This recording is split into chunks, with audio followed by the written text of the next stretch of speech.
Assalamualaikum warahmatullahi wabarakatuh. Selamat pagi pemirsa, apa kabar Anda hari ini?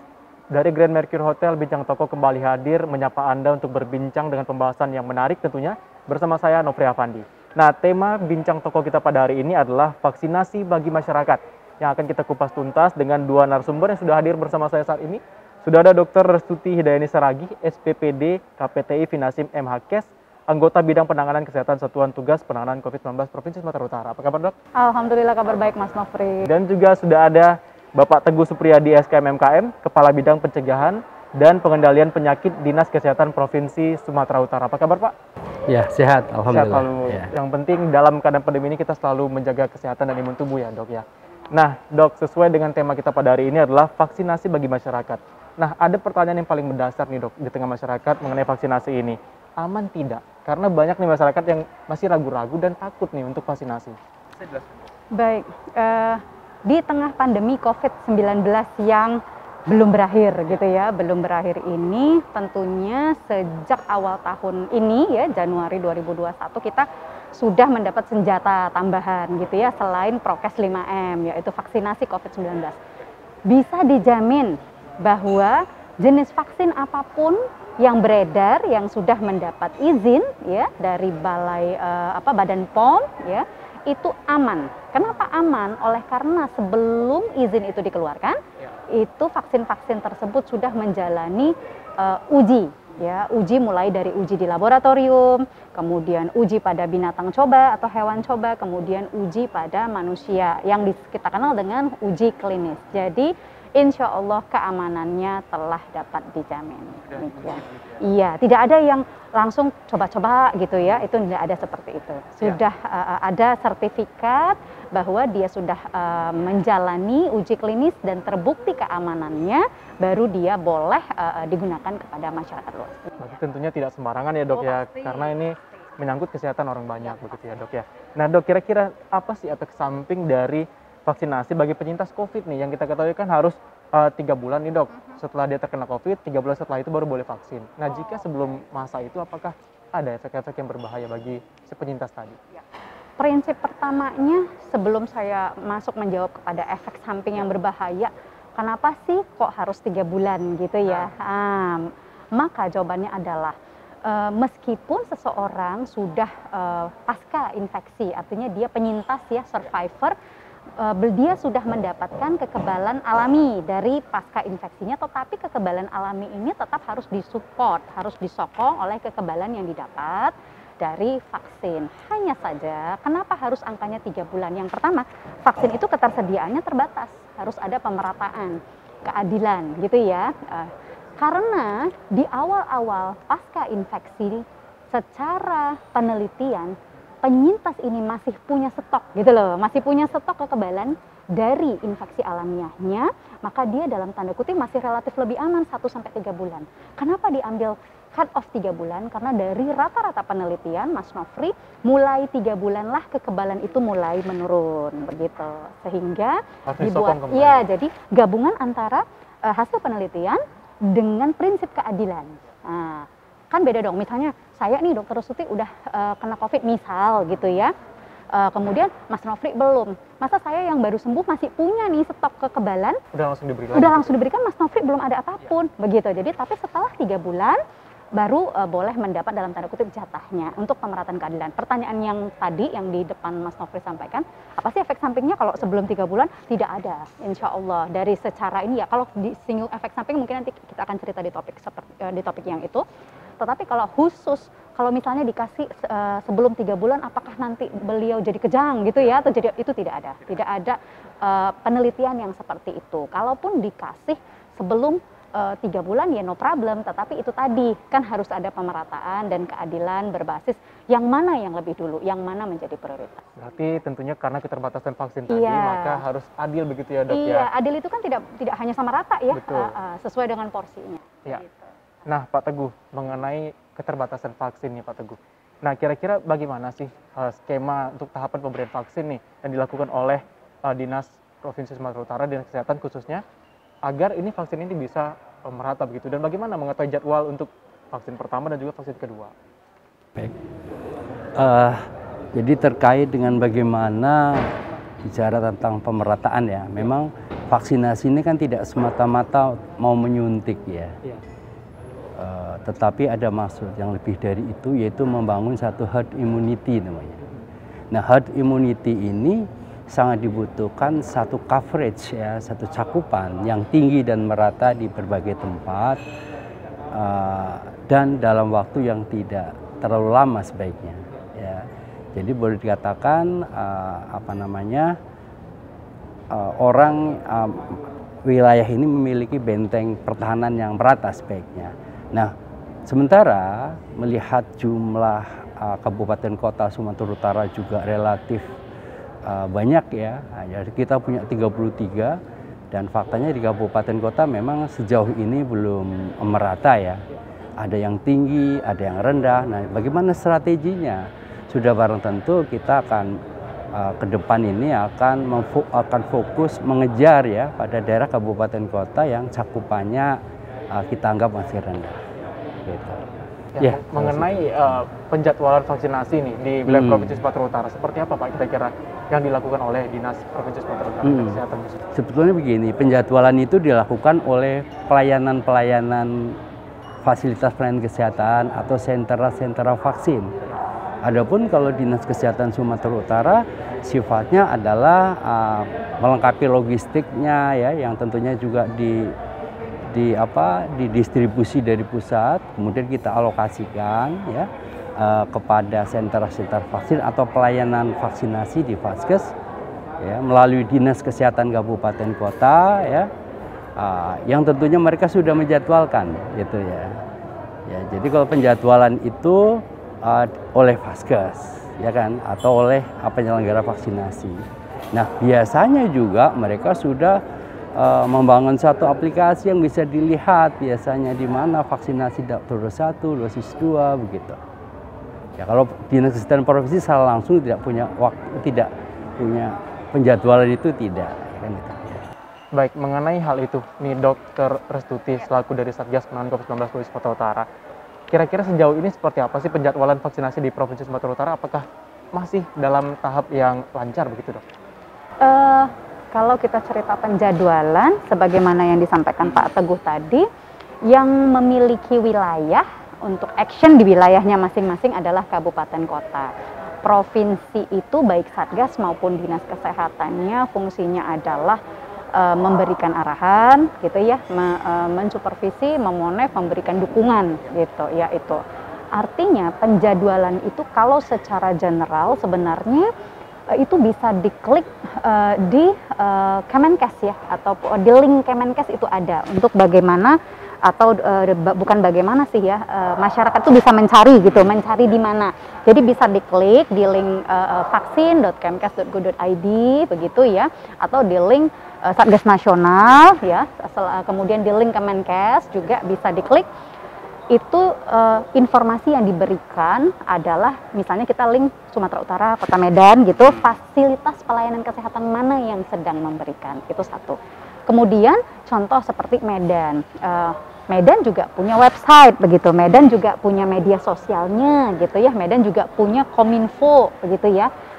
Maka masing-masing kabupaten kota, saya ambil contoh Medan, mereka juga membuat informasi kepada masyarakat luas terlepas dari informasi yang dikumpulkan oleh Kementerian Kesehatan dan Satgas Nasional. Jadi sebenarnya gampang sekarang, tinggal diklik saja. Hanya saja kadang-kadang saya tidak menutup kemungkinan bahwa apa yang terinformasikan di media sosial masih ada misalnya. Kadang-kadang stoknya itu ternyata sudah habis begitu ya. Kadang-kadang mismatch seperti itu saya tidak menutup kenyataan bahwa masih terdapat yang seperti itu. Itulah kita mohon kemakluman dari masyarakat, dan sebenarnya kami juga menyadari bahwa itu adalah memerlukan perbaikan gitu ya, perbaikan sinkronisasi data dengan kondisi real di lapangan. Satu lagi, sebenarnya kita jangan lupa kita kan masih PPKM ya. Masih PPKM, masih pemberlakuan pembatasan kegiatan masyarakat. PPKM itu levelnya itu tujuannya adalah melibatkan masyarakat dan tokoh masyarakat sampai mikro. Kalau cerita mikro itu sampai RT, RW, dusun, lingkungan, lurah, camat. Jadi kepada Bapak Ibu masyarakat luas semua, Kalau ada informasi yang mau ditanya tidak jelas atau tidak dapat mendapatkan informasi lengkap dari Dinkes atau dari website, itu tanya kepada Bapak Ibu Camat, Bapak Ibu Lurah, iya gitu. Kalau memang juga tidak jelas, itu bisa ditanyakan naik ke satgasnya masing-masing. Ya, puskesmas juga berada di wilayah kecamatan, itu adalah partnership dengan Bapak Ibu Camat. Jadi dari kita, oleh kita, untuk kita gitu. Ayo deh guyup bareng-bareng, kita saling bantu, saling sukseskan vaksinasi ini begitu. Baik, terima kasih Dokter Restuti. Nah, kita akan lanjutkan perbincangan kita selanjutnya setelah jeda yang berikut ini, tetap di Bincang Tokoh.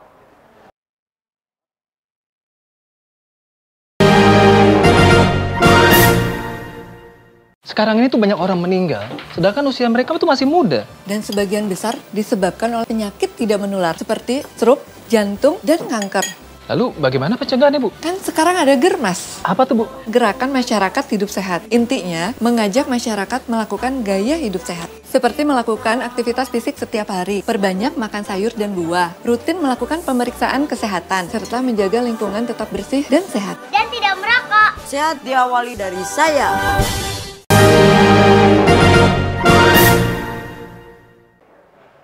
Ya, kembali di Bincang Tokoh, pemirsa masih bersama dua orang narasumber saya pada hari ini. Nah, Pak Teguh, saya akan berbincang mengenai vaksinasi nih yang dapat dikatakan vaksinasi lokal begitu, Pak, yaitu vaksin gotong royong. Mungkin bisa dijelaskan sedikit, Pak, mengenai hal itu? Ya, vaksinasi gotong royong adalah merupakan salah satu skema vaksinasi. Skema vaksinasi ada dua, vaksinasi program dan vaksinasi gotong royong. Ya. Jadi kalau vaksinasi program itulah yang dinikmati kita semua masyarakat nih. Kalau gotong royong punya kekhususan, ya, di mana vaksin ini diharapkan untuk menjangkau kepada satu kalangan tertentu, misalnya dunia usaha, ya, perusahaan, ya, ini untuk mereka kan gitu. Nah, dalam bergotong royong ini konsekuensinya memang ada pembiayaan, ya, tetapi pembiayaan ini dibebankan kepada perusahaan sebagai bentuk CSR, ya. Sebagai bentuk CSR perusahaan itu. Jadi sebetulnya bukan hanya pekerja, pegawai pada perusahaan tersebut, kalau bisa juga masyarakat terdekat, ya, dari itu bisa di-cover oleh perusahaan tersebut. Nah, mekanismenya adalah dengan bekerja sama dengan Kamar Dagang dan Industri. Iya, nah, jadi Kamar Dagang dan Industri nanti akan bekerja sama dengan Bio Farma di Jakarta tentunya untuk ketersediaan vaksinnya, ya. Kemudian Dinas Kesehatan itu adalah menyiapkan vaskesnya, gitu. Jadi kita itu mempersiapkan vaskesnya, memvisitasi vaskesnya, kelayakannya untuk menjadi sentra atau fasilitas pelayanan vaksinasi gotong royong. Nah, berarti Pak, vaksinasi gotong royong ini terdiri dari beberapa vaksin seperti Sinovac, AstraZeneca begitu ya? Atau kekhususan vaksin itu berbeda? Ya, untuk gotong royong selama ini menggunakan Sinopharm, ya, Sinopharm, vaksin Sinopharm. Jadi memang ada beberapa jenis vaksin, jadi ada Sinovac, ada Sinopharm, AstraZeneca, ya. Kemudian juga Pfizer gitu yang terakhir ini gitu. Jadi kalau gotong royong selama ini memang menggunakan Sinopharm. Ya. Oke, Pak Teguh. Nah, Dokter Restuti, kira-kira bagaimana dengan seseorang nih yang tidak tahu nih kalau dia ini sudah terkonfirmasi COVID-19 tetapi sudah terlanjur divaksin?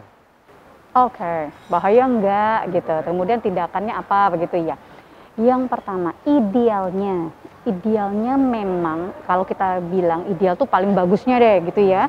Sebelum kita menjalani vaksinasi COVID-19, memang idealnya di screening dulu. Screening yang ada tidak mewajibkan pemeriksaan swab antigen ataupun swab PCR. Kenapa?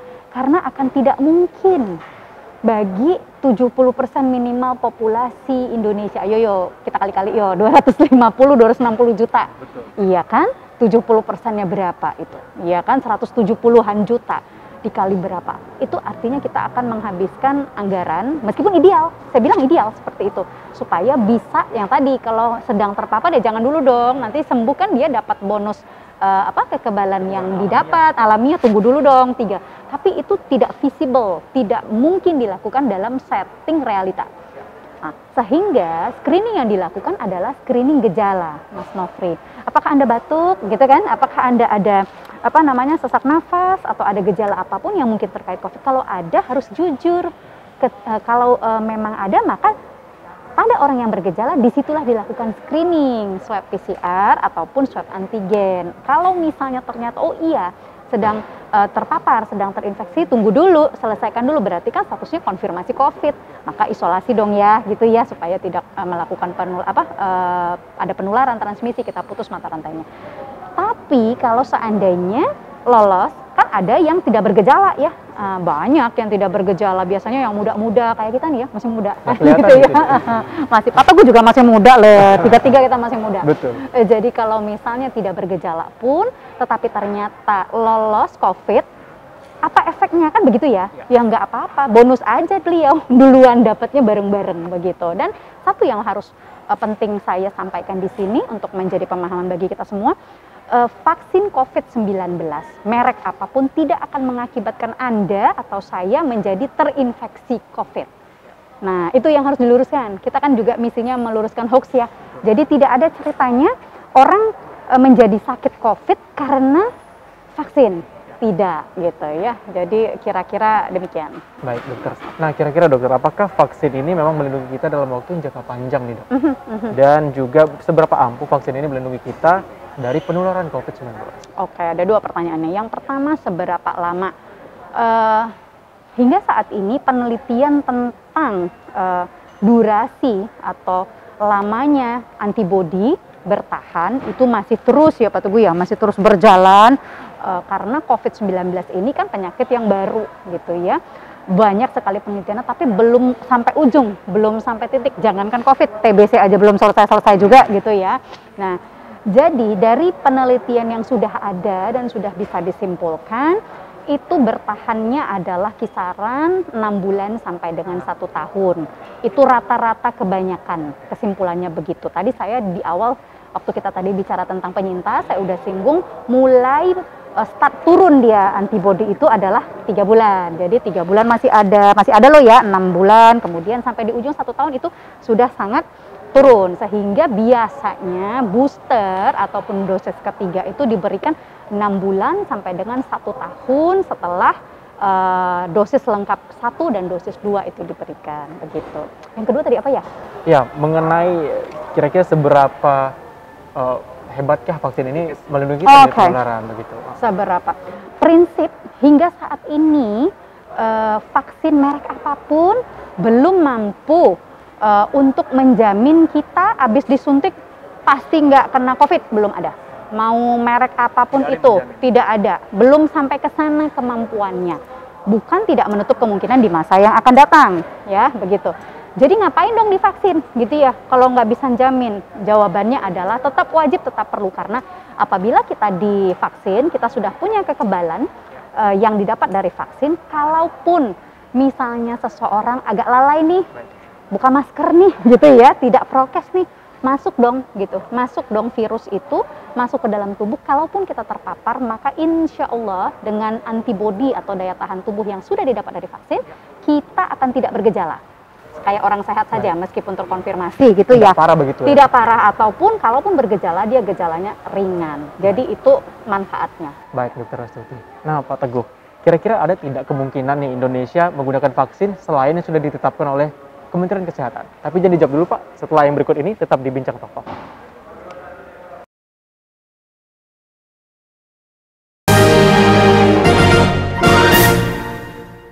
Sekarang ini tuh banyak orang meninggal, sedangkan usia mereka tuh masih muda. Dan sebagian besar disebabkan oleh penyakit tidak menular seperti stroke, jantung, dan kanker. Lalu bagaimana pencegahannya Bu? Kan sekarang ada Germas. Apa tuh Bu? Gerakan Masyarakat Hidup Sehat. Intinya, mengajak masyarakat melakukan gaya hidup sehat. Seperti melakukan aktivitas fisik setiap hari, perbanyak makan sayur dan buah, rutin melakukan pemeriksaan kesehatan, serta menjaga lingkungan tetap bersih dan sehat. Dan tidak merokok. Sehat diawali dari saya.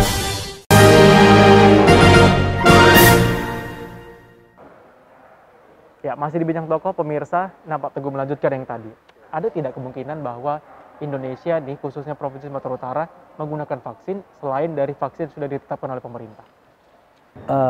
Setahu saya tidak ada ya, karena vaksin-vaksin yang beredar di seluruh Indonesia ini semua diusahakan oleh pemerintah. Jadi tentunya yang beredar di sini adalah digunakan oleh pemerintah. Jadi tidak ada misalnya pemesanan order dari pihak swasta atau apa ke perusahaan. Dengan demikian saya katakan tidak ada, kan gitu ya. Jadi hanya vaksin yang beredar sekarang lah yang ada. Pertama kan Sinovac, ya Sinovac, AstraZeneca saya sebut tadi, Pfizer ya, Moderna gitu. Baik, ya Pak itu 5 itu yang beredar di. Baik, nah Pak Teguh, kira-kira nih masih menjadi pertanyaan di tengah masyarakat. Boleh tidak untuk masyarakat yang berusia di atas 60 tahun nih untuk divaksin? Iya, justru sangat diharapkan ya. Itu merupakan sasaran. Bahkan kalau boleh dikatakan itu sasaran awal. Sasaran awal pertama kita dalam menjangkau SDMK, sumber daya manusia kesehatan dulu, mulai dari dokter, perawat, pada mereka kerja di pelayanan, mereka memberi pelayanan kesehatan ke masyarakat itu dulu. Baru yang kedua adalah lansia, ya lansia dan juga petugas publik ya, artinya memberikan layanan ke publik. Itu jadi dengan demikian di atas 60 tahun atau kita sebut sebagai sasaran lansia itu merupakan prioritas sasaran program vaksinasi COVID-19. Baik. Jadi memang sasaran dan itu Baik, Pak sangat Teguh. penting ya. Bisa dijelaskan kira-kira seperti apa sih mekanisme pendaftaran untuk vaksin ini? Iya, untuk mekanisme pendaftaran ini mereka bisa menggunakan langsung ya menghadiri atau mengikuti pada pelayanan sentra-sentra vaksinasi ya, atau berhadir ke pelayanan kesehatan seperti puskesmas, rumah sakit ya. Kemudian untuk dibuatkan dibuatkan tiket ya. Kalaupun tidak sebetulnya ada ada satu aplikasi ya yang bisa digunakan oleh masyarakat untuk kemudian dia dapat tiket apa enggak di situ. Jadi pakai aplikasinya Pikir ya. Ya, Peduli Lindungi ya, dari juga. Peduli Lindungi bisa Lindungi. di situ. Bisa nanti dapat Mencari. tiket nggak mencari ya.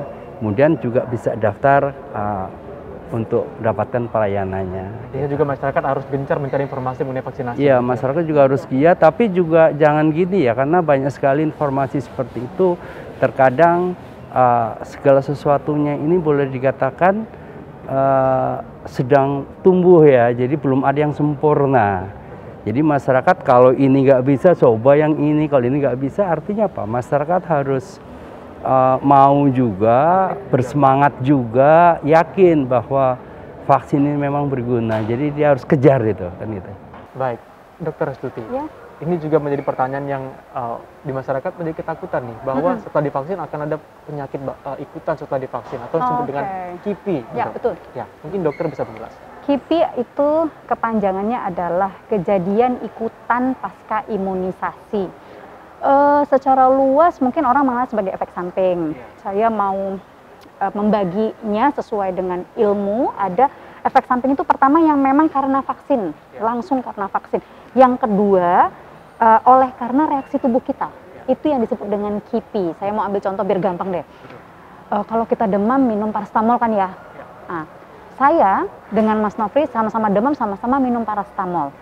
Mas Nofri nggak apa-apa minum paracetamol. Nah, saya tiba-tiba keluar biduran tuh. Biduran apa sih yang merah-merah begitu ya, alergi. Nah, kok Mas Nofri nggak apa-apa, kok Dokter Restuti biduran? Itu adalah membedakan tubuh kita bisa memberikan reaksi yang tidak terduga terhadap barang atau zat dari luar. Vaksin itu adalah benda atau zat dari luar. Nah, KIPI itu adalah reaksi tubuh yang tidak bisa diprediksi. Contoh apa?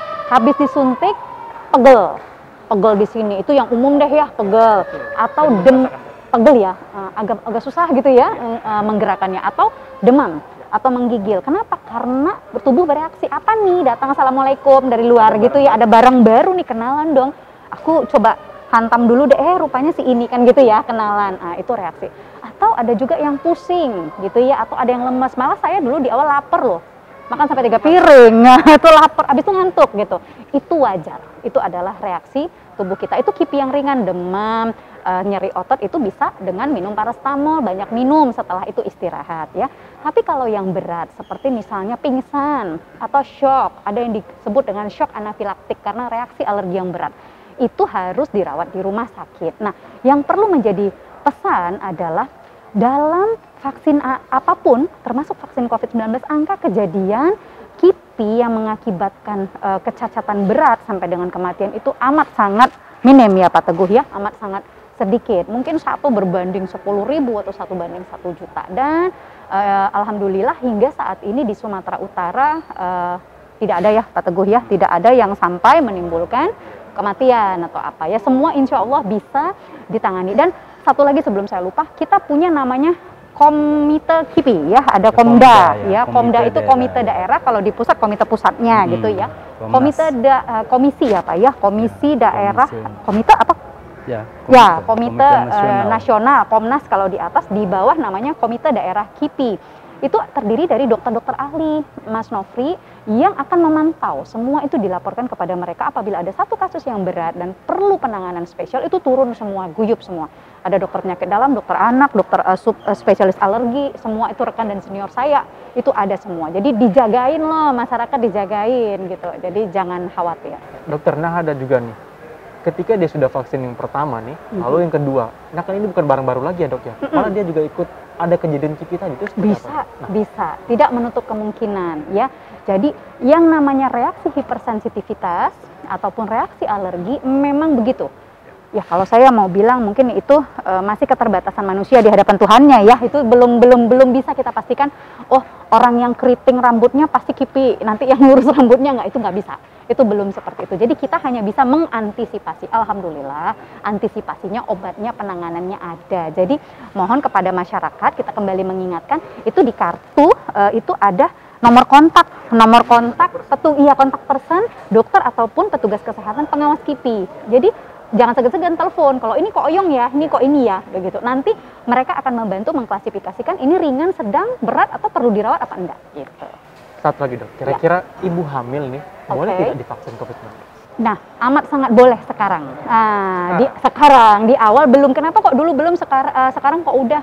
Jangan sampai nanti masyarakat bilang, ini kok pemerintah dan dokter-dokter maju mundur sih, gitu. Bukan maju mundur, karena penelitian itu memang bertahap. Di awal dia masih sedikit bukti yang menunjukkan keamanan. Tadi kan Mas Nofri udah cakep banget tuh. Yang pertama, aman nggak? Itu nomor 1 kan?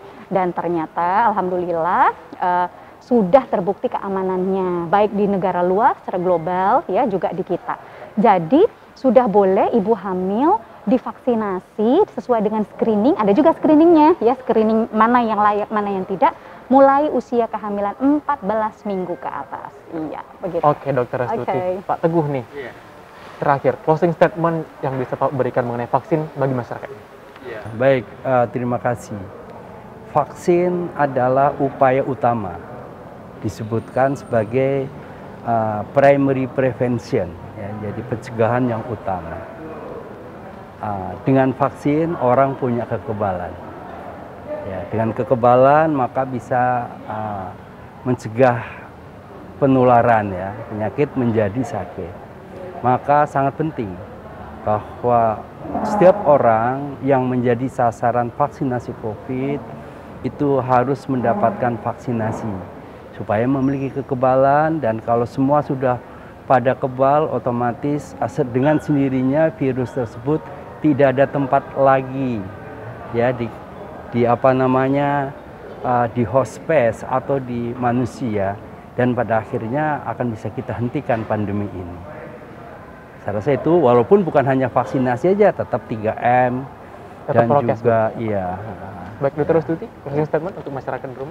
Baik, khusus untuk konteks vaksinasi, Mas Nofri, juga Bapak Ibu, para sahabat semua di rumah, Sumatera Utara, karena kita bicara konteks Sumatera Utara khususnya, capaian vaksinasinya hingga 11 November itu dosis 1 masih 52,06% ya. Sementara dosis 2-nya itu berada di 33,27%. Artinya apa? Kita harus berlomba, bergiat, terus gencar, karena sampai akhir Desember targetnya adalah minimal loh ya, 70% dari populasi Sumatera Utara ya dari target yang 11,5 juta ya. Jadi 11,5 juta warga Sumatera Utara yang 70%-nya itu ya, itu sudah harus tervaksin. Itu tidak bisa hanya pemerintah saja yang genjot, tidak bisa dokter-dokter saja, tidak bisa nakes, tapi harus oleh kerjasama dengan seluruh lapisan masyarakat, tokoh-tokoh komunitas. Dan yang kedua, menyambung yang disampaikan Pak Teguh, jangan lupa protokol kesehatan 5M. Vaksinasi tidak bisa menjamin Anda dan saya terbebas begitu saja tanpa prokes 5M. Ingat, pandemi belum usai, prokes 5M, dan sukseskan vaksinasi COVID kita bersama. Baik, luar biasa sekali narasumber kita pada hari ini, pemirsa, dan tentunya ayo nikahkan vaksin dengan masker, karena tanpa prokes vaksin juga tidak bisa membendung penularan COVID-19. Baik, kita sudah tiba di penghujung acara. Terima kasih Dr. Stuti dan juga Pak Teguh atas informasi kepada masyarakat mengenai vaksinasi COVID-19, dan saya Nopri Affandi bersama kerabat kerja yang bertugas pamit undur diri. Wassalamualaikum warahmatullahi wabarakatuh dan sampai jumpa.